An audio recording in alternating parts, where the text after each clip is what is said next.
بسم اللہ الرحمن الرحیم۔ عزیز طلبہ و طالبات، السلام علیکم ورحمۃ اللہ وبرکاتہ۔ اسلامیات لازمی کے لیکچر میں آپ کو خوش آمدید کہتا ہوں۔ ہم نے اسلامیات لازمی کا دوسرا باب اسلامی تشخص کو شروع کر رکھا ہے۔ اس باب میں آج ہم جس عنوان کو پڑھنے جا رہے ہیں وہ عنوان ہے والدین کے حقوق۔ ہمارا دوسرا چیپٹر 3 بڑے حصوں پر مشتمل ہے، جس میں پہلا حصہ ارکان اسلام کے متعلق تھا، دوسرا حصہ حقوق العباد کے متعلق ہے جس کو آج ہم انشاءاللہ شروع کر رہے ہیں، اور تیسرا حصہ محاسن اخلاق اور رذائل اخلاق کے متعلق ہے۔ تو ہم نے پہلا حصہ مکمل کر لیا تھا، ارکان اسلام کو ہم نے پڑھا، اور اس کے بعد ہم نے جہاد اور اللہ اور اس کے رسول کی محبت و اطاعت کے عنوانات کو پڑھا۔ آج ہم دوسرا مین جو حصہ ہے ہمارے اس چیپٹر کا، حقوق العباد کے نام سے، اس کو شروع کر رہے ہیں۔ سب سے پہلی بات، حقوق العباد کسے کہتے ہیں؟ حقوق حق کی جمع ہے، اور حق کا لفظی معنی ہوتا ہے جائز حصہ یا جائز مطالبہ، یعنی وہ جائز مطالبات جو بندے ایک دوسرے پر عائد کرتے ہیں، اور ان جائز مطالبات کو پورا کرنا اللہ اور اس کے رسول صلی اللہ علیہ وآلہ وسلم کے حکم کے مطابق اس قدر ضروری ہے کہ اگر کوئی شخص ان حقوق کو خود معاف نہ کرے تو اللہ تعالیٰ بھی ان حقوق کو معاف نہیں فرماتا۔ چنانچہ ان کی اہمیت دین اسلام میں بہت زیادہ ہے۔ حقوق العباد میں بہت سارے حقوق شامل ہیں، جس میں سب سے پہلا عنوان وہ والدین کے حقوق کے حوالے سے ہے۔ ہم انشاءاللہ حقوق العباد کے حوالے سے 3 عنوانات کو پڑھیں گے، جس میں والدین کے حقوق، اساتذہ کے حقوق اور غیر مسلموں کے حقوق شامل ہیں۔ اگر ہم والدین کے حقوق کی بات کریں تو اس حوالے سے سب سے پہلی بات، سب سے پہلا پوائنٹ جو ہمارے ذہنوں میں واضح ہونا چاہیے وہ والدین کا مقام و مرتبہ ہے۔ جیسا کہ ہم جانتے ہیں کہ اللہ تعالیٰ نے اس دنیا میں جتنے رشتے ہمارے ساتھ منسلک کیے ہیں، ان تمام رشتوں میں سب سے زیادہ احسانات کرنے والا رشتہ وہ والدین کا ہی رشتہ ہے۔ والدین ایسی ہستیاں ہیں جو ایک شخص کو نہ صرف دنیا میں لانے کا باعث بنتی ہیں، بلکہ دنیا میں آنے کے بعد اس کی ضروریات کو پورا کرنے کے حوالے سے بھی سب سے زیادہ مددگار ثابت ہوتی ہیں۔ والدین کی شفقت اولاد کے لیے رحمت باری کا سائباں ثابت ہوتی ہے۔ اللہ تعالیٰ نے اسی اہمیت کو سورہ بنی اسرائیل کی آیات میں ارشاد فرما دیا اور ان کے حقوق کو بھی متعین فرما دیا۔ اللہ نے فرمایا وَقَضَىٰ رَبُّكَ أَلَّا تَعْبُدُوا إِلَّا إِيَّاهُ وَبِالْوَالِدَيْنِ إِحْسَانًا۔ تمہارا رب اس بات کا حکم دے چکا ہے کہ تم اس کے سوا کسی اور کی عبادت نہ کرو، اور والدین کے ساتھ حسن سلوک کرو، ان کے ساتھ بھلائی کا تعلق رکھو۔ اِمَّا يَبْلُغَنَّ عِندَكَ الْكِبَرَ أَحَدُهُمَا أَوْ كِلَاهُمَا، اگر تمہارے سامنے وہ دونوں یا ان میں سے کوئی ایک بڑھاپے کی حالت کو پہنچ جائے، فَلَا تَقُل لَّهُمَا اُف، تو انہیں اف تک نہ کہو، وَلَا تَنْهَرْهُمَا، اور انہیں مت ڈانٹو، وَقُل لَّهُمَا قَوْلًا كَرِيمًا، اور ان سے نرمی کی بات کرو۔ وَاخْفِضْ لَهُمَا جَنَاحَ الذُّلِّ مِنَ الرَّحْمَةِ وَقُل رَّبِّ ارْحَمْهُمَا كَمَا رَبَّيَانِي صَغِيرًا، اور اپنے کندھے عاجزی کے ساتھ، رحمت کے ساتھ ان کے سامنے جھکا دو، اور کہو کہ اے میرے رب ان پر رحم فرما جس طرح بچپن میں انہوں نے مجھے رحم کے ساتھ پالا تھا۔ اس کے بعد نبی اکرم صلی اللہ علیہ وآلہ وسلم نے والدین کی خدمت پر بہت زیادہ زور دیا ہے، ان کی فرما برداری پر بہت زیادہ زور دیا ہے۔ تو اس حوالے سے ایک بہت اہم پوائنٹ ہے جنت سے محرومی۔ آپ صلی اللہ علیہ وسلم کا فرمان ہے کہ والدین کا نافرمان شخص جنت کی خوشبو سے بھی محروم رہے گا۔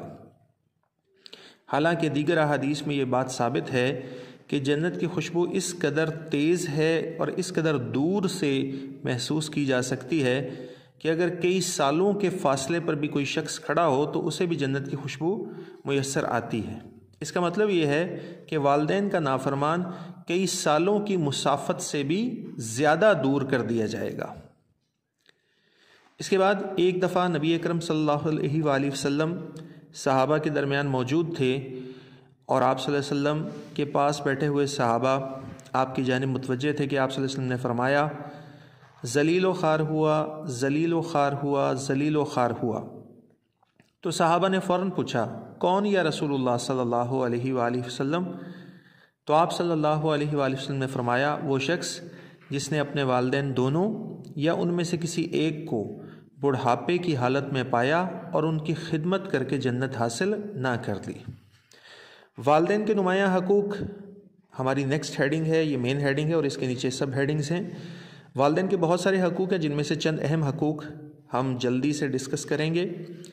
والدین کے حقوق میں سب سے پہلا حق حسن سلوک ہے، ان کے ساتھ اچھا سلوک کیا جائے، ان کے ساتھ کبھی بھی برابری کی بنیاد پر سلوک نہیں کرنا چاہیے بلکہ ہمیشہ اچھا رویہ اختیار کیا جائے۔ والدین کی فرما برداری کرنا یہ بھی ان کا حق ہے۔ والدین جو حکم دیں، چاہے وہ ہماری انفرادی زندگی کے متعلق ہو یا اجتماعی زندگی کے متعلق، ہمیں ان کی فرما برداری کرنی چاہیے۔ والدین کی خدمت گزاری یہ بھی حق ہے۔ اولاد کو چاہیے جہاں تک ہو سکے اپنے والدین کو سہولت فراہم کریں، انہیں ذہنی طور پہ، جسمانی طور پہ اور دلی طور پر فائدہ پہنچائیں۔ ان کی خدمت کا یقیناً انہیں دنیا اور آخرت دونوں میں اجر ملے گا۔ اس کے بعد والدین کی احسان مندی، کہ ان کی ایفرٹس کو، ان کی قربانیوں کو یاد رکھا جائے اور دل سے ان کی قدر کی جائے، یہ بھی بہت ضروری ہے۔ مالی معاونت، والدین جب بوڑھے ہو جائیں تو ان کو اپنے حلال کمائی میں سے کچھ نہ کچھ حصہ دیا جائے، کیونکہ ان کو بھی یقیناً زندگی گزارتے ہوئے بہت ساری مالی ضروریات درپیش ہو سکتی ہیں۔ اس کے بعد والدین کے لیے اللہ تعالیٰ سے دعائے رحمت کی جائے۔ اگر وہ بڑھاپے کو پہنچ جائیں تو خاص طور پر بڑھاپے کے مسائل سے اللہ کی پناہ مانگنی چاہیے، اور ان کا ادب و احترام بھی کرنا ہے۔ ان کے سامنے اونچی آواز میں بات نہیں کرنی چاہیے، ان کی آنکھوں میں آنکھیں ڈال کے بات نہیں کرنی چاہیے۔ اگر کسی کے والدین فوت ہو جائیں تو ان کے لیے دعائے مغفرت کرنا، اللہ سے بخشش مانگنا، ان کے گناہوں کے لیے اللہ سے رحم کی التجا کرنا، یقیناً یہ بھی اولاد پر فرض ہے اور یہ والدین کا حق ہے۔ اس کے بعد دوسرے حقوق اساتذہ کے حقوق ہیں، یہ بھی آج کے ہمارے اس لیکچر کا حصہ ہیں۔ تو اساتذہ کے حقوق کے حوالے سے سب سے پہلی بات یہ ہے کہ استاد کو رسول اللہ صلی اللہ علیہ وآلہ وسلم سے خصوصی نسبت حاصل ہے، کیونکہ آپ صلی اللہ علیہ وآلہ وسلم نے اپنا تعارف ان الفاظ میں کروایا، انما بعثت معلما، بے شک مجھے معلم بنا کر بھیجا گیا ہے۔ یعنی استاد کا ایک روحانی تعلق ہے نبی صلی اللہ علیہ وسلم کے ساتھ، کیونکہ آپ صلی اللہ علیہ وسلم نے خود کو بھی استاد قرار دیا۔ استاد کے متعلق اللہ کے نبی صلی اللہ علیہ وسلم نے یہ بات بھی ہمیں بتائی ہے کہ وہ روحانی باپ کا درجہ رکھتا ہے۔ آپ صلی اللہ علیہ وآلہ وسلم کا فرمان ہے، تیرے 3 باپ ہیں، ایک وہ جو تجھے عدم سے وجود میں لایا یعنی حقیقی باپ، دوسرا وہ جس نے تجھے اپنی بیٹی نکاح میں دی یعنی سسر، اور تیسرا وہ شخص جس نے تجھے علم کی دولت سے مالا مال کیا یعنی استاد۔ معلم اور طلبہ کی مثال، معلم کی مثال علم کی بارش کی سی ہوتی ہے اور طلبہ کی مثال زمین کی سی ہوتی ہے۔ جو زمین بارش کے پانی کو جذب کرنے کی صلاحیت رکھتی ہوگی وہی اس کے فیض سے سرسبز و شاداب ہوگی اور اس کی زرخیزی بہترین پیداوار کی صورت میں ظاہر ہوگی۔ اس کے بعد استاد کے نمایاں حقوق کون کون سے ہیں؟ تو اس میں سب سے پہلا حق یہ ہے کہ استاد کا ادب و احترام کیا جائے، والدین کی طرح ان کا ادب و احترام کرنا بھی ہم پر لازم ہے۔ استاد کی فرما برداری کی جائے، وہ علمی اعتبار سے، تعلیمی اعتبار سے جو بھی آپ کے ذمے کام لگاتا ہے اس کو پورا کرنا یہ ہماری ذمہ داری ہے۔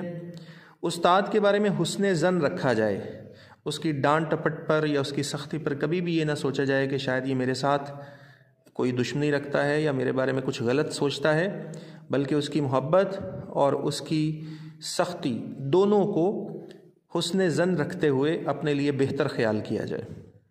استاد سے بے مقصد اور فضول قسم کے سوالات پوچھنے سے گریز کیا جائے۔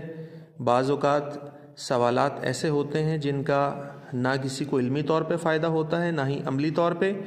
ایسے سوالات کلاس میں استاد سے پوچھنا یقیناً یہ استاد اور اپنا دونوں کا وقت ضائع کرنے کے مترادف ہے۔ اس کے بعد استاد جو ہے جب آپ کو حصول